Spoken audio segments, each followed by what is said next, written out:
La fin 73. Moi, Viviane, les Vallées Populaires Côte d'Or. Les maisons. Entre autres. Voilà. Voilà. Ah oui, mais après le geste. Oui, le geste, oui.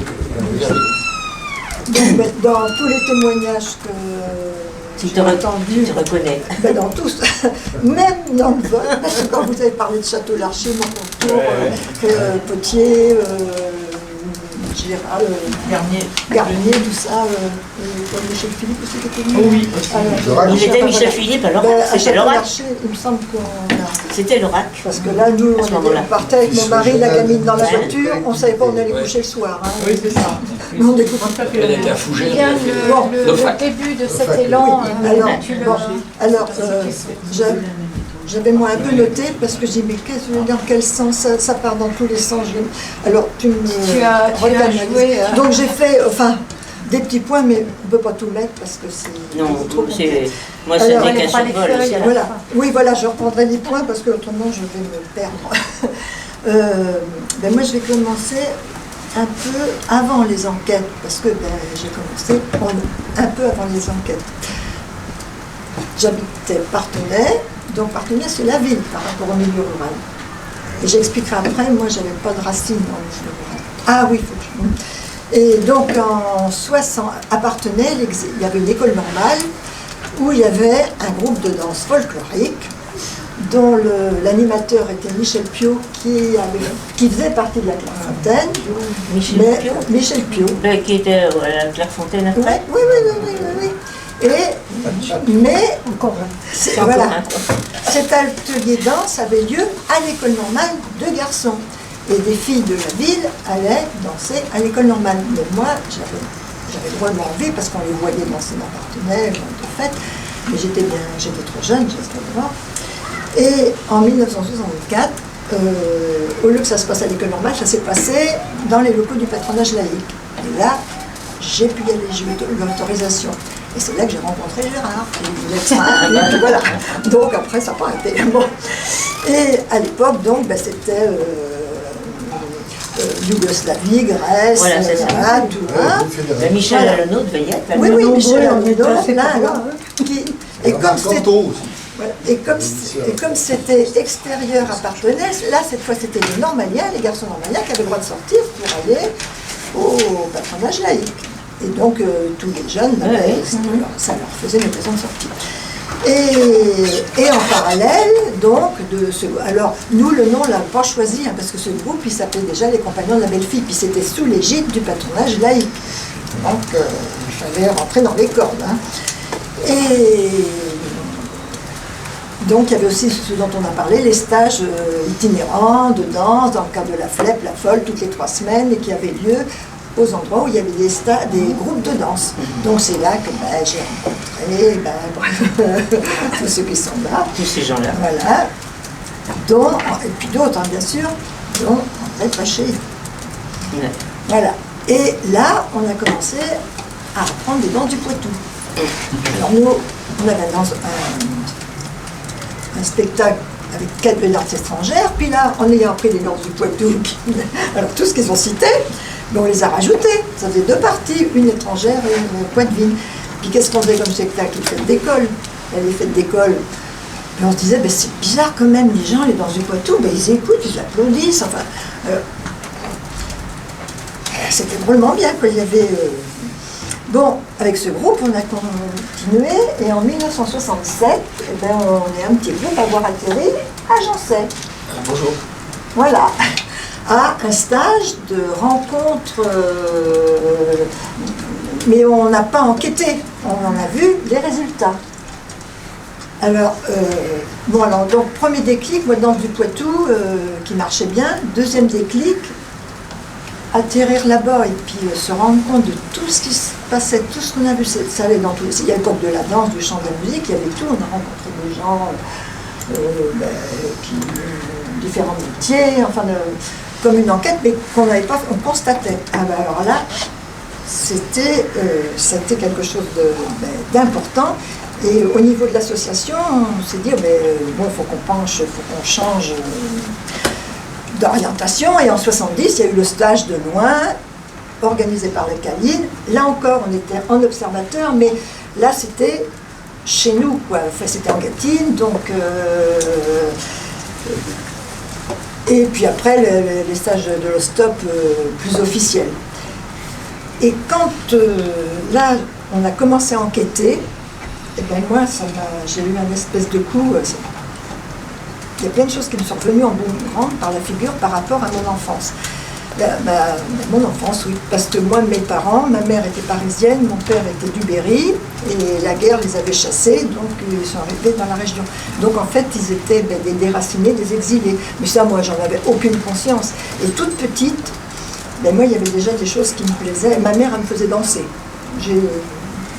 Plus loin que je remonte, j'ai toujours dansé avec ma mère. Dans les cours d'école, tout ce qu'il y avait, les jeux de cordes, les balles, les... C'est pour ça que tu continues encore. Je continue. Je peux pas m'arrêter. Et puis, mes parents étaient du Berry. Mon père était du Berry. Il était venu dans la région. Puis, j'avais des meubles. Moi, ces meubles, ils me plaisaient. Je disais, quand je serai grande, j'aimerais bien les avoir. Mais je ne savais pas qu'ils étaient du Berry à l'époque, j'en avais pas, mais j'aimais leurs meubles. Et puis, mon grand-père, il recanait des chaises. Il faisait des filets de pêche. Il les réparait, tout plein. Et ça, moi, qu'est-ce que j'aurais aimé qu'il m'apprenne. Mais j'étais plus petite, mais je le regardais en permanence. Et habitant Parthenay, il y a les jours de la semaine, puis Parthenay, il y avait le mercredi. Le mercredi, c'est le jour du marché. Et ce changement, alors là, c'était l'effervescence en Parthenay. Moi, à l'époque, on vivait dehors, parce qu'il n'y avait pas de voiture et tout. Je me précipitais, et ces charrettes qui arrivaient, avec des gens avec des chevaux, des gens qui étaient devant, et les coiffes, là, les rubans qui volaient. Mais moi, on m'a dit, mais c'est pas possible. Moi, j'en ai le souvenir de ça, de ces rubans qui volaient. Ces gens qui allaient déposer leurs chevaux là, chez Poublan, là, pendant qu'ils allaient au marché. Les bonhommes qui se trimballaient avec un bout de bois là, sur les épaules, et puis qu'au bout, il y avait des chevaux à l'envers qui criaient, ou des seaux, ou des lapins, ou des poules dans des cages et tout. Au marché, les moules à beurre, les fromages dans les... Moi, je regardais ça et tout. Et constamment, j'ai emmené ma fille au marché, on y allait tout le temps pour les odeurs, les bruits, voir que c'était quelque chose de particulier. Alors, tout ça, ça me... c'était ancré, je l'avais vu. Et quand j'ai commencé à... quand on a enquêté, quoi, alors là, j'ai compris. Et puis là, je me suis dit, mais c'est tout ce que je cherchais, c'est tout ce dont j'avais envie. J'ai trouvé ce que... J'étais en quête, mais j'en savais rien que j'étais en quête. Mais c'était des racines, en fait. Parce que je cherchais des racines. Je cherchais des racines que... Bon, alors après, oui, j'en avais, mais c'était pas les mêmes.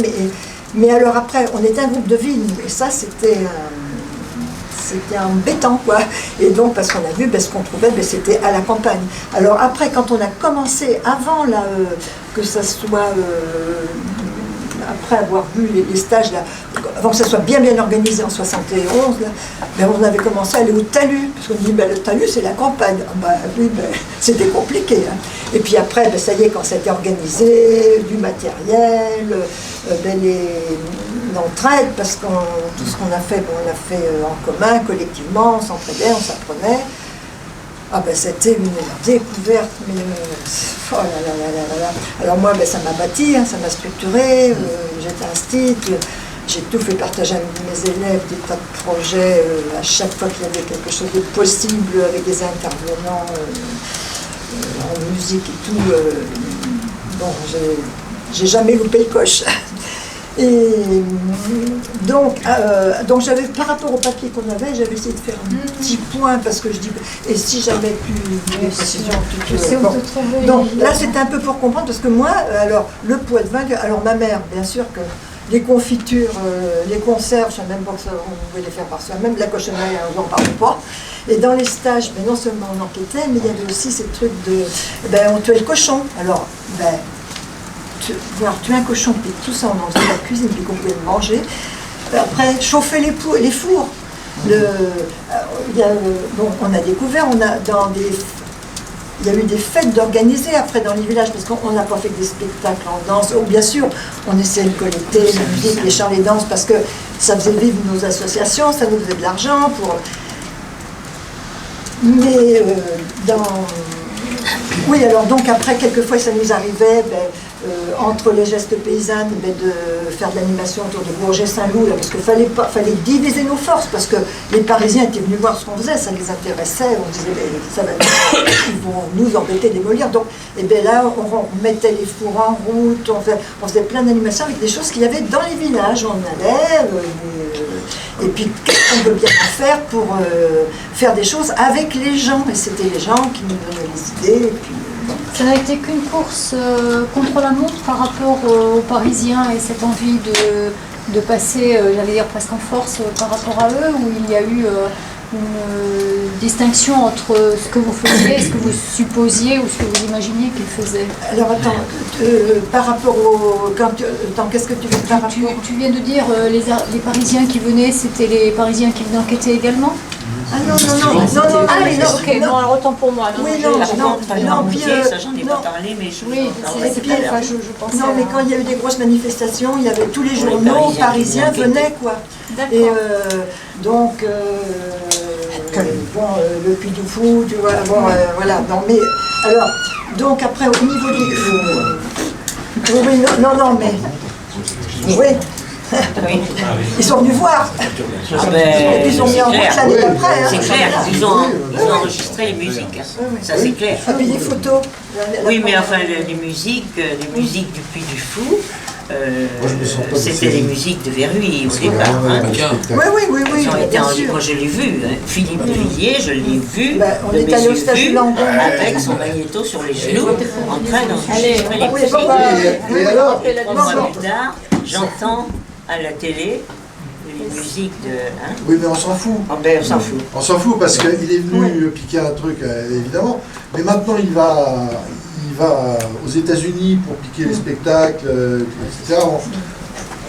Je veux dire, on s'en fout parce que le fond de son spectacle n'a rien à voir avec ce qu'on avait fait. Rien. Exactement. Oui, mais le principe était quand même pas très élégant.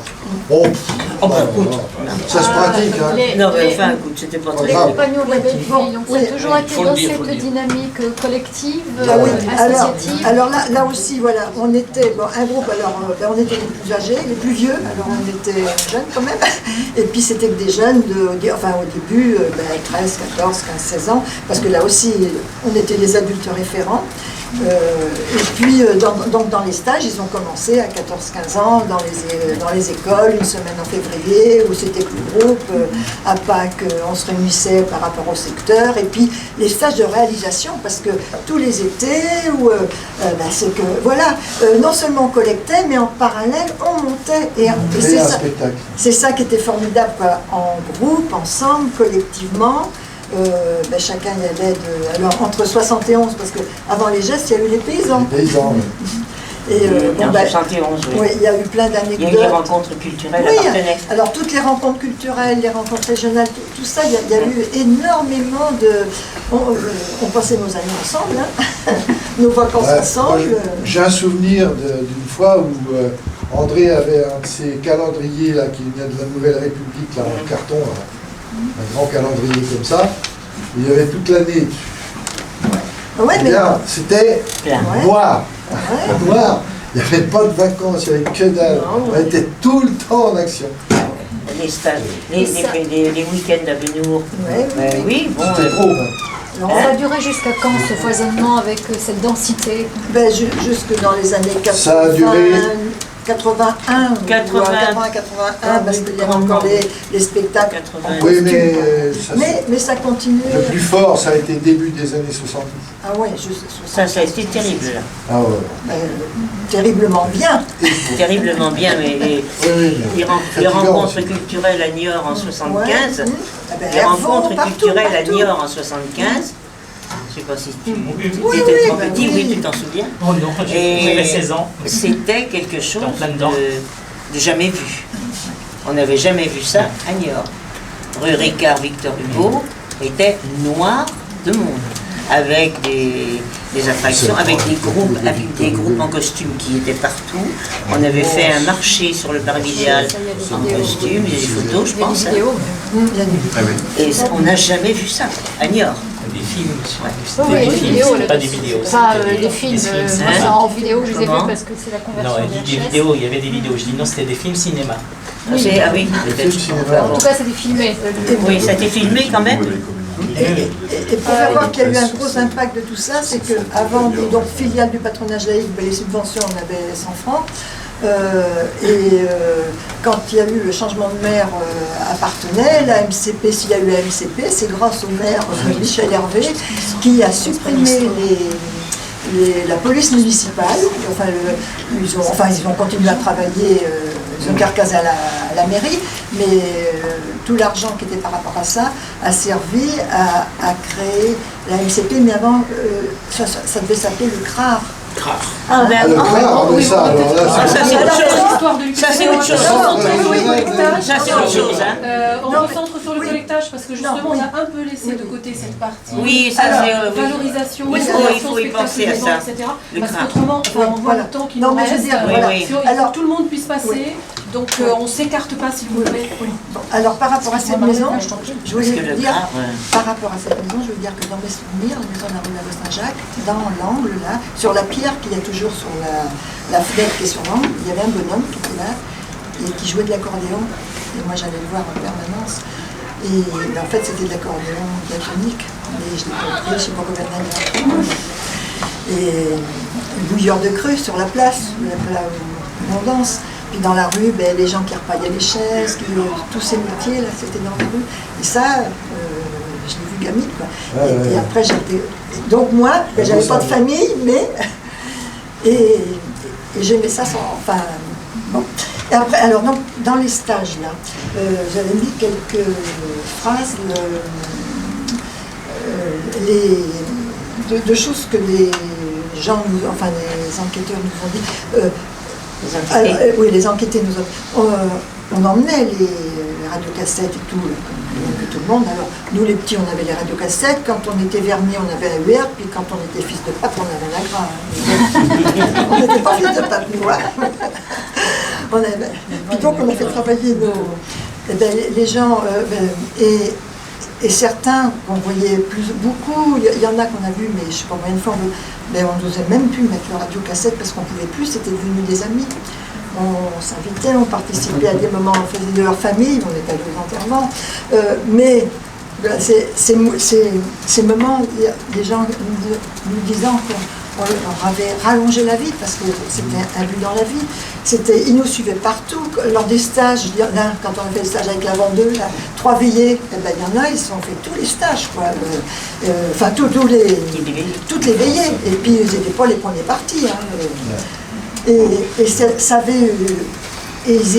c'était d'un dynamisme, d'un vivant. Et quand parce qu'on s'intéressait à ce qu'ils faisaient, leurs enfants ne s'étaient pas intéressés, donc ils cherchaient pour donner tout ce qu'ils pouvaient, pour nous renseigner, pour nous... Alors, bien sûr, on a trouvé de fortes personnalités, hein, parce qu'au début, on ne savait pas trop pour trouver, mais après, par bouche à oreille, il suffisait d'avoir 2-3 personnes, et puis après, ben, ça roulait, quoi. Parce qu'ils continuaient à nous donner des noms. Tondeur d'œuf, Albert Coutan... Enfin bon, il y en a une flopée. Et quand on parlait aussi de... je me rappelle quand Gurgan est venu pour filmer, lors des veillées,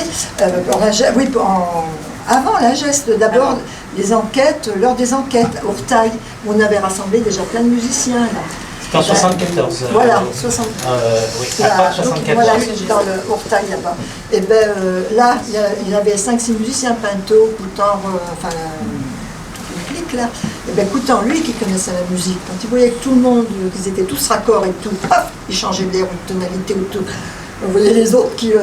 il y avait une petite rivalité entre eux, parce que là, Coutan ne remarquait pas, parce que celui-là, c'est un personnage. Hein. Oui, parce que Albert, ah oui. Oui, alors il y a aussi eu une grande dame au niveau collectage, là-bas, Madame Grimaud. Donc. Alors cette Madame Grimaud, Grimaud, Rachel Grimaud. Alors son fils a été mon instituteur. Vieux garçon, elle l'a empêché de se marier, c'est pas son anecdote. Et quand les ballets populaires, dont j'avais parti aussi à un moment donné, parce que Gérard, il a fait son service militaire avec Bon, bah, Voilà. Voilà. Donc c'est là après, quand c'est connu, mais après... voilà, bon. Donc après, on est... et quand il y a eu les ballets populaires appartenaient, le fils à Grimaud, Rachel, est venu voir André en disant qu'il fallait venir rencontrer sa mère, donc André est allé. Puis après, il nous a dit, bon, et vous êtes sur le secteur, vous y allez, mais on y est allé. Le nombre de fois qu'on y est allé, là, ça pourrait faire... Ouais, ben elle aussi, c'était mienne. Ah oui, alors elle, ce qu'elle avait de particulier, bon, elle avait une idée de ce qu'elle faisait, c'était vraiment une collectrice, et puis elle allait voir ses copines, mais après elle nous dit, oh ben c'est pas la peine que vous alliez la voir, elle connaît rien. Non, Odélie Chou, par exemple, qui en deux après-midi, lors d'un stage, nous a chanté 150 chansons, et puis elle n'avait pas tout donné, et d'une gentillesse, et Madame Grimaud, quand les fins lui plaisaient pas, et ben, elle changeait. Alors, certaines chansons grivoises, ah ben non, ça je ne voulais pas me dire, puis elle en disait d'autres, elle avait des femmes bien grivoises, et puis, pour pas, ce qu'elle faisait aussi, c'est qu'il était, à un moment donné, ah ben non, je suis fatiguée, je peux plus, je vais pas plus loin, vous reviendrez. Bon, en fait, c'était très bien pour nous, voilà, oui. Tout simplement, parce que si elle donnait tout, au cas où on ne serait plus revenu la voir, alors comme ça, ben, elle avait ses petits rendez-vous, mais il y en a plein qui sont allés la voir, quoi. Mais c'était une femme très autoritaire, et quand on a fait tous les chats sur Saint-Aubin, les veillées qu'on a fait à Lussolière et tout, elle était avec les trois grâces, là, Bichot qui est Reine Châtain. Et bon, donc on a. Alors, quand on est en stage, on en voyait, mais on n'arrivait pas à noter, à apprendre à danser, à tout. Parce que certains, ils dansaient plus longtemps, d'autres, ben, c'était pas forcément 5 minutes de suite. Hein. Donc, si on voulait apprendre, on retournait chez eux. Alors là, c'était un plaisir parce qu'ils faisaient. Alors, ils invitaient ou des voisins ou des gens qu'ils connaissaient pour qu'on apprenne, pour qu'on enregistre les morceaux, et il y en a, ils se sont vraiment ils se sont pliés à ces pratiques qui nous ont drôlement bien aidés. Et je pense à Auguste Hubert, enfin bon, il y en a. Et en plus, voilà, j'ai souvent entendu le mot foisonnant, je l'avais noté, parce que c'était foisonnant. Et toutes ces réalisations, c'était quand même des réalisations. Ce qu'on a fait, c'était innovant. Il n'y avait pas innovant dans le point. C'était créatif. Et on sait qu'il y en a plein qui se sont professionnalisés suite à ces expériences, ces passages dans les associations, parce que c'était vraiment pluridisciplinaire. Et le Poitou-Charentes a vraiment été une région où il y a eu beaucoup d'intermittents du spectacle, et puis c'est encore une région qui était riche en production pilote au niveau culturel, et quand on a les nuits romanes, et ben, tout ça aussi, c'était des résultats de tout ce qui s'est fait. Ça voudrait qu'on explique un peu la logistique de tout ça, parce qu'on parle des enquêtes, mais il faudrait juste un insert pour expliquer les ballets populaires, les associations, etc. Avec André, on disait, nous, c'est une fusée à 3 étages. Le premier étage, c'est l'enquête, effectivement. C'est la ressource. Il faut aller chercher l'information là où elle est. C'est-à-dire auprès de ceux qui savent, parce que nous, on ne sait pas. Ceux qui savent, c'est les derniers témoins de la tradition orale paysanne. Bon, le deuxième étage, il était pédagogique. C'est-à-dire qu'on disait il faut le semer très largement auprès des jeunes, auprès des associations de jeunes, de manière à ce qu'ils soient à proximité justement des anciens, qu'ils soient au plus près des gens qui représentent des racines quelque part. Hein. Alors ça, c'était le deuxième étage. La transmission. Et également, au niveau de l'expression, le bal. C'est-à-dire qu'on essayait de restituer les musiques, les chants et les danses comme elles se dansaient à peu près, quoi. C'est-à-dire que là, on n'était pas en représentation, on était entre nous en bal. Et après, le troisième étage, c'était l'expression pure. C'est-à-dire que on transposait ça, on s'en inspirait pour créer un spectacle. Alors là, on avait énormément de mal à faire passer outre l'idée du groupe folklorique pur. À savoir qu'on conserve quand même les costumes, quand même les coiffes comme elles se faisaient autrefois, Alors que moi, j'étais partisan de styliser tout ça quand je voyais le mal que tout le monde se donnait pour habiller les filles, quoi. Flûte, quoi. C'était pas possible en spectacle. Mais ça, cette démarche de styliser, ça a été fait à Verluy après. Hein. On a quand même beaucoup, les costumes de Verluy, oui. Voilà, on a quand même stylisé énormément. Avant, moi j'étais un de ceux qui disait, il faut styliser au maximum tout. Aussi bien en chorégraphie à la danse, c'est-à-dire que ça n'a plus rien à voir avec ce qu'on voyait dans les veillées, quoi. Ben, il y avait les pas, il y avait, etc. Mais c'était tout transformé sur scène. Pourquoi? Parce que sur scène, il y a un public. Et un public, c'est le spectacle, quoi. C'est-à-dire qu'il y a des règles nouvelles qu'on doit respecter, sinon c'est plus un spectacle. C'est mitigé, un truc. Oh, c'est bien, on aurait dit que c'était une veillée d'autrefois. Ben non, je suis désolé, on se fait chier au bout d'un quart d'heure. Vous voyez ça? Et donc, il y avait cette idée-là, qu'après, il y avait l'expression. Et l'expression, c'était les musiques orchestrées, arrangées, et on introduisait des instruments modernes, aussi bien que des anciens, si on voulait, comme on voulait, etc. C'est-à-dire que là, il fallait se donner l'esprit le plus large possible. L'élaboration du matériel. Tout à fait. Et la chorégraphie ensuite. Et la chorégraphie pour la danse. Moi, je trouve là dans ce que vous dites, c'est cette prise de conscience qu'il y a eu très très tôt ici, de comment il fallait s'y prendre et qu'est-ce que l'on pouvait faire à partir de ce matériau collecté pour que ça aille au-delà de la collecte dès le départ, de toute cette réflexion qui a été mise en place, et comme tu dis Maurice, avec ces fusées qui étaient non seulement conscientisées mais définies et hiérarchisées. Pour que ça intéresse les gens. Bien sûr. Voilà. Et après, le spectacle avec ses propres... qui s'inspire de toute une mémoire originale, puisque effectivement on venait de puiser à la source de toutes ces connaissances de cette civilisation paysanne. Merci voilà. Maurice, merci aussi. Attends, je veux dire que... non, mais professionnellement, en tant qu'instit, j'ai eu la chance, quand j'ai parlé de pouvoir travailler avec le premier conseiller pédagogique en musique, Jean Laurent, vous le connaissez, et qui a bossé, et qui s'est intéressé à ce qui se passait, ce qu'on faisait, et puis il s'intéressait en parallèle avec la méthode Kodály, et voilà. Alors, et voilà. Merci encore de faire le pont. La méthode Kodály, il faut parler quand même. Et donc, pour Sama, au niveau de...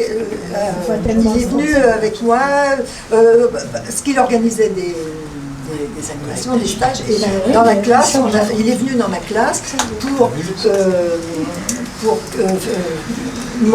faire venir après les inspecteurs pour qu'ils voient l'intérêt de travailler avec ces musiques traditionnelles et ce qu'on pouvait faire au niveau activité musicale en classe. Ils ont fait une cassette au sein du CDDP qui a été diffusée partout. Oui, non, mais attends, une cassette, là, c'était sur... travail scolaire, c'était pas ça.